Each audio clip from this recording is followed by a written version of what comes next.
नमस्कार। रेडियो रिमझिम से प्रस्तुत है स्थानीय हालचाल। पहले मुख्य हालचाल।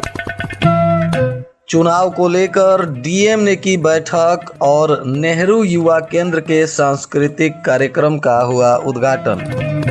भाकपा माले का आरोप, बलात्कारी दरोगा को बचाने में जुटी है पुलिस, मामले की कर रही है लीपापोती। गंडक नदी पर प्रशासन अलर्ट, डीएम और एसपी का लगातार हो रहा है दौरा। मंत्री सुनील कुमार ने कटिया में किया बाईपास सड़क का शिलान्यास। और जौनपुर में भीषण सड़क हादसा, गोपालगंज के इंजीनियर की मौत, परिवार के कई लोग गंभीर रूप से घायल। स्थानीय हालचाल के इस अंक के साथ मैं अनिकेत मिश्र। अब हालचाल विस्तार से।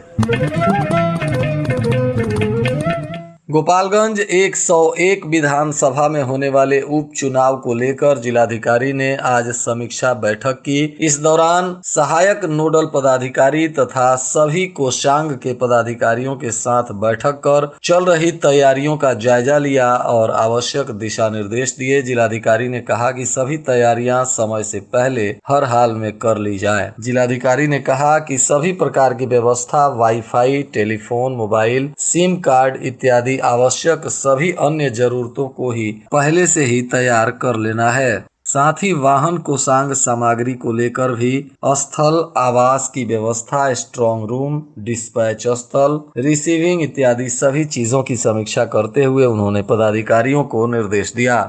इसके बाद जिला पदाधिकारी ने अंबेडकर भवन में आयोजित नेहरू युवा केंद्र के द्वारा सांस्कृतिक कार्यक्रम का उद्घाटन किया। इस दौरान जिला शिक्षा पदाधिकारी राजकुमार शर्मा, उप विकास आयुक्त अभिषेक रंजन सहित कई वरीय पदाधिकारी मौजूद रहे और जिलाधिकारी ने दीप प्रज्वलित कर इस कार्यक्रम का उद्घाटन किया। नेहरू युवा केंद्र के जिला युवा अधिकारी गुरप्रीत सिंह ने पौधा, अंगवस्त्र और स्मृति चिन्ह देकर जिलाधिकारी और वरीय पदाधिकारियों को सम्मानित किया। इस दौरान जिलाधिकारी ने सभा को संबोधित करते हुए कहा कि यह कार्यक्रम अपने स्लोगन से ही स्पष्ट हो जाता है। इसमें राष्ट्रीय एकता और एकजुटता, जिसमें युवाओं की अहम भूमिका हो, इसको लेकर इस कार्यक्रम की शुरुआत की गई है। युवा भारत को विश्व के शिखर पर ले जाने का भी संकल्प लिया जा रहा है। वहीं उप विकास आयुक्त ने कहा कि इस कार्यक्रम के माध्यम से युवाओं को अपना हुनर दिखाने का मौका मिलेगा। ऐसे कार्यक्रम में युवाओं को पूरे जोश के साथ भाग लेना चाहिए।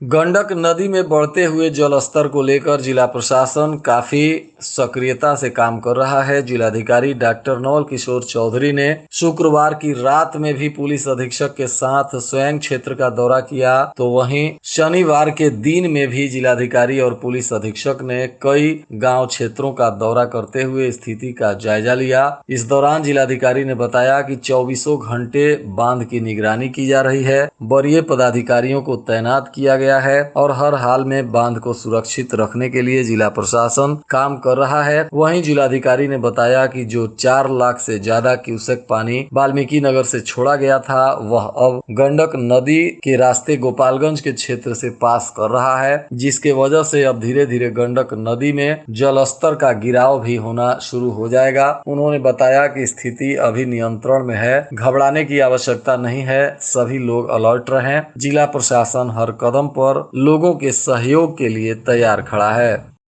भाकपा माले के आज दर्जनों नेताओं ने शहर में जिला प्रशासन और भारतीय जनता पार्टी के विरुद्ध विरोध प्रदर्शन किया और नारेबाजी की। इस दौरान पार्टी के नेता आजाद शत्रु और सोहिला गुप्ता ने बताया कि भारतीय जनता पार्टी के द्वारा आरक्षण को समाप्त किए जाने के प्रयास को लेकर काम चल रहा है और इसी को लेकर यह नगर निकाय का चुनाव टाल दिया गया है। इसका पार्टी विरोध कर रही है और इसी को लेकर पार्टी ने विरोध प्रदर्शन किया। इसके अलावे मीरगंज में जिस दरोगा के द्वारा एक दलित बेटी के साथ बलात्कार की घटना को अंजाम दिया गया है, इस मामले को लेकर भी गोपालगंज पुलिस का रवैया साफ नहीं दिख रहा है। पुलिस मामले की लीपापोती में जुट गई है, क्योंकि पुलिस के द्वारा पीड़ित परिवार से 4 गवाह लोगों को मांगा जा रहा है, जबकि यह घटना एक कमरे में हुई है जिसमें सिर्फ पीड़िता और आरोपी थे, तो 4 गवाह लाने का क्या औचित्य है और पीड़ित परिवार कहां से 4 गवाह ढूंढ कर लाएगा। इसलिए गोपालगंज पुलिस पर संदेह हो रहा है और पुलिस मामले की लीपापोती करते हुए कमजोर करने में जुटी हुई है, जबकि आरोपी दरोगा पर सख्त से सख्त कानूनी कार्रवाई होनी चाहिए, क्योंकि जब रक्षक ही भक्षक बन जाएगा तो इस देश का क्या होगा।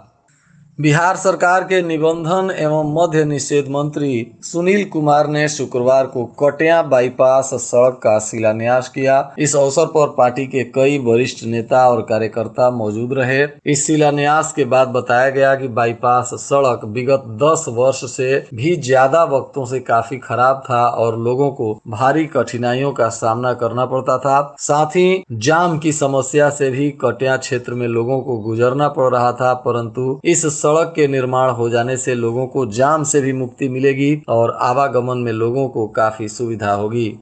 मंत्री सुनील कुमार के शिलान्यास वाले कार्यक्रम में भाजपा के नेता अमरेश राय ने कटिया के लोगों के लिए खुरहुरिया मोड़ से कटिया रेफरल अस्पताल तक जाने वाली बाईपास सड़क को भी बनाने की मांग की, तो वहीं बाबू चंद्रहास राय ने जीए उच्च विद्यालय सह इंटर कॉलेज के खेल मैदान की तरफ भी मंत्री का ध्यान आकर्षित कराते हुए कहा कि यह खेल मैदान धीरे धीरे अपना अस्तित्व खोता जा रहा है। इस खेल मैदान को पुनर्जीवित करने के लिए काम किया जाए ताकि क्षेत्र के युवा और विद्यालय के बच्चों को खेलने के लिए सुविधा मिल सके। गोपालपुर थाना क्षेत्र के नरहवा शुक्ल गांव के निवासी और रिटायर्ड इंजीनियर देवेंद्र शुक्ला की सड़क हादसे में मौत हो गई, तो वहीं उनके परिवार के कई लोग इस हादसे में गंभीर रूप से घायल बताए जा रहे हैं। इनमें से कुछ लोगों की स्थिति चिंताजनक बनी हुई है। प्राप्त जानकारी अनुसार ये सभी घायल बनारस के अस्पताल में एडमिट हैं, जहां इनका इलाज चल रहा है। बताया जा रहा है कि देवेंद्र शुक्ला कैंसर से पीड़ित थे और दिल्ली से इलाज करवाकर सड़क मार्ग से बनारस के लिए आ रहे थे। इसी दौरान जौनपुर में शुक्रवार की देर शाम यह भीषण सड़क हादसा हो गया, जिसमें देवेंद्र शुक्ला की मौके पर ही मौत हो गई। घटना के बाद परिजनों में कोहराम मचा हुआ है। वहीं इस घटना की जानकारी मिलते ही उनके गोपालगंज के आवास और गांव के भी पैतृक आवास पर शोक व्याप्त है। साथ ही गोपालगंज और उनके पैतृक गांव के बहुत सारे लोग बनारस के लिए रवाना हो गए हैं। कटिया प्रखंड के सभी सरकारी विद्यालय में शनिवार को मुख्यमंत्री सुरक्षित शनिवार कार्यक्रम के तहत छात्रों को नाव दुर्घटना एवं पानी में डूबने से बचाने को लेकर जानकारी दी गई। सभी सरकारी विद्यालय में प्रत्येक शनिवार को मुख्यमंत्री सुरक्षित शनिवार कार्यक्रम का आयोजन हो रहा है, जहां छात्रों को वार्षिक सारिणी के अनुसार प्राकृतिक आपदा, मानव जनित आपदा एवं उससे बचाव की जानकारी दी जाती है। गोपालगंज जिले के सभी थानों पर आज जनता दरबार का आयोजन हुआ था, जिसमें भूमि से संबंधित मामलों की सुनवाई हुई और इसमें अंचलाधिकारी तथा थानाध्यक्ष के द्वारा विभिन्न मामलों की सुनवाई की गई। इनमें से कई थानों पर कुछ मामलों का निष्पादन भी किया गया, तो वहीं कुछ मामलों के निष्पादन के लिए अगली तारीख भी मुकर्रर की गई। वहीं कुचायकोट थाना क्षेत्र में परिवहन विभाग के द्वारा एमवीआई सुनील कुमार के नेतृत्व में चेक पोस्ट पर वाहनों की जांच अभियान चलाई गई। इस अभियान में मोटर व्हीकल्स एक्ट का उल्लंघन करने वाले 20 वाहनों से 2,10,500 रुपए की जुर्माने की राशि वसूल की गई। इस दौरान तमाम वाहन चालकों से मोटर वाहन एक्ट के नियमों का पालन करने को लेकर निर्देश दिया गया। दोपहिया वाहन चलाते समय हेलमेट लगाने और 4 पहिया वाहन चलाते समय निश्चित तौर पर सीट बेल्ट लगाने की अपील की गई।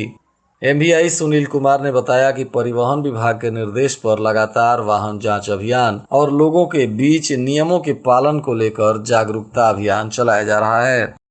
गोपालपुर थाना क्षेत्र के छत्रपटी गांव में हुई युवक की मौत के बाद बिहार सरकार के पूर्व मंत्री जनक राम ने भाजपा के अन्य पदाधिकारियों और कार्यकर्ताओं के साथ मृतक के स्वजनों से मिलकर उन्हें सांत्वना दी। साथ ही उन्होंने इस मामले में निष्पक्ष जांच कर दोषियों के खिलाफ कार्रवाई करवाने की भी बात कही। पूर्व मंत्री ने दूरभाष पर वरीय पुलिस पदाधिकारियों से बात कर इस मामले में जाँच पड़ताल के लिए निवेदन किया और इस मामले में हो रही कार्रवाई की भी जानकारी ली।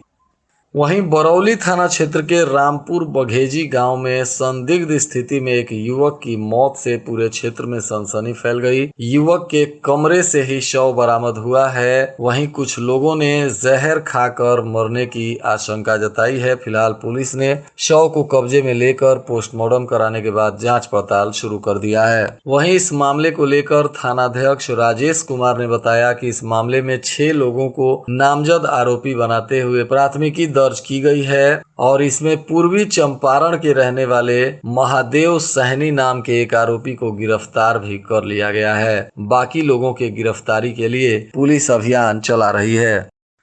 पंचदेवरी प्रखंड के खाल गांव में महीनों से सड़क पर हो रहे जल जमाव को लेकर जीविका दीदियों का गुस्सा फूट पड़ा। शनिवार को जीविका दीदियों ने जमकर यहां विरोध प्रदर्शन किया। खाल गांव में लगभग 4 घंटे तक अफरा तफरी का माहौल कायम रहा। जब वहां कोई जनप्रतिनिधि या पदाधिकारी नहीं पहुंचा तो जीविका दीदियों का जत्था पंचदेवरी प्रखंड मुख्यालय पर पहुंचा, जहां बीडीओ मनीष कुमार श्रीवास्तव के आश्वासन के बाद महिलाओं का गुस्सा शांत हुआ।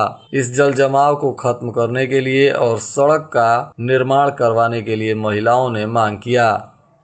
वहीं डुमरिया घाट नारायणी रिवर फ्रंट पर चौकीदार के रूप में काम कर रहे टंडसपुर गांव के 50 वर्षीय जयमंगल राय की संदिग्ध स्थिति में हुई मौत के मामले में अब हत्या की प्राथमिकी दर्ज की गई है और पुलिस जयमंगल राय की पत्नी बिंदा देवी के बयान पर मामले की जांच पड़ताल शुरू कर दी है। बिंदा देवी ने कहा है कि नारायणी रिवर फ्रंट के समीप कुछ लोग जनरेटर की करंट से जलीय जीवों को मार रहे थे, जिसका विरोध करने पर उनके पति की हत्या की गई है। फिलहाल पुलिस इस मामले की तफ्तीश में जुट गई है।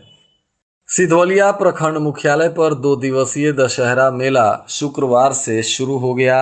यहाँ 13 एवं चतुर्दशी को दशहरा मेला का आयोजन किया जाता है। पहले दिन पूजा पंडालों में मां दुर्गा की पूजा अर्चना के लिए श्रद्धालुओं की भीड़ उमड़ पड़ी। पूजा अर्चना के बाद श्रद्धालु मेले का लुत्फ उठा रहे हैं। वहीं मेले में सुरक्षा व्यवस्था को लेकर पुलिस ने खास इंतजाम किए हैं ताकि शांतिपूर्ण तरीके से इस मेले का आयोजन संपन्न कराया जा सके। और आज के मौसम का तापमान गोपालगंज में न्यूनतम 27 डिग्री सेल्सियस और अधिकतम 34 डिग्री सेल्सियस रहने की संभावना है। अंत में मुख्य हालचाल एक बार फिर। चुनाव को लेकर डीएम ने की बैठक और नेहरू युवा केंद्र के सांस्कृतिक कार्यक्रम का हुआ उद्घाटन। भाकपा माले का आरोप, बलात्कारी दरोगा को बचाने में जुटी है पुलिस, मामले की कर रही है लीपापोती। गंडक नदी पर प्रशासन अलर्ट, डीएम और एसपी का लगातार हो रहा है दौरा। मंत्री सुनील कुमार ने कटिया में किया बाईपास सड़क का शिलान्यास।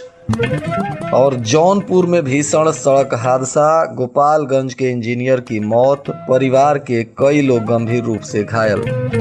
इसके साथ ही रेडियो रिमझिम से प्रसारित स्थानीय हालचाल का यह अंक समाप्त हुआ। नमस्कार।